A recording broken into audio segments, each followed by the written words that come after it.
Former Ukraine tennis star Sergiy Stakhovsky has launched a tirade at the ATP following their decision to strip Wimbledon of its ranking points.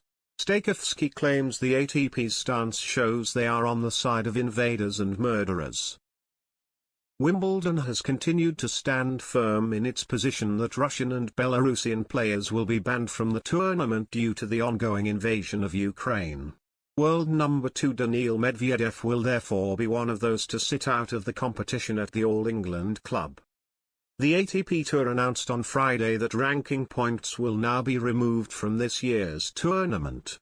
A statement claimed the decision from Wimbledon was discrimination and goes against the principle and integrity of their ranking system.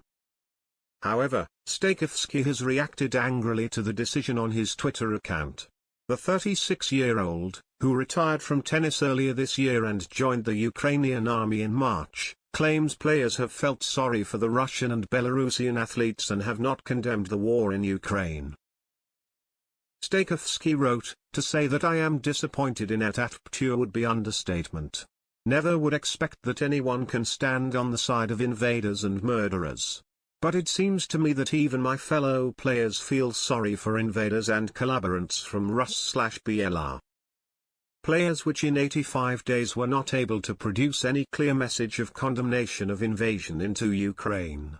Shameful day in tennis." The ATP released a lengthy statement explaining their decision to remove ranking points from the third Grand Slam of the year. The organization says a damaging precedent could be set and hopes to reach an acceptable outcome with Wimbledon organizers.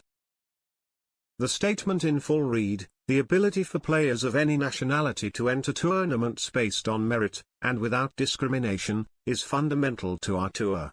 The decision by Wimbledon to ban Russian and Belarusian players from competing in the UK this summer undermines this principle and the integrity of the ATP ranking system. It is also inconsistent with our rankings agreement. Absent a change in circumstances, it is with great regret and reluctance that we see no option but to remove ATP ranking points from Wimbledon for 2022. Our rules and agreements exist in order to protect the rights of players as a whole. Unilateral decisions of this nature, if unaddressed, set a damaging precedent for the rest of the tour. Discrimination by individual tournaments is simply not viable on a tour that operates in more than 30 countries. We greatly value our long-standing relationships with Wimbledon and the LTA and do not underestimate the difficult decisions faced in responding to recent UK government guidance. However, we note that this was informal guidance, not a mandate, which offered an alternative option that would have left the decision in the hands of individual players competing as neutral athletes through a signed declaration. Our internal discussions with affected players in fact led us to conclude this would have been a more agreeable option for the tour. We remain hopeful of further discussions with Wimbledon leading to an acceptable outcome for all concerned. More broadly, we believe this matter again highlights the need for a united governance structure across professional tennis so that decisions of this nature can be made in a joint manner.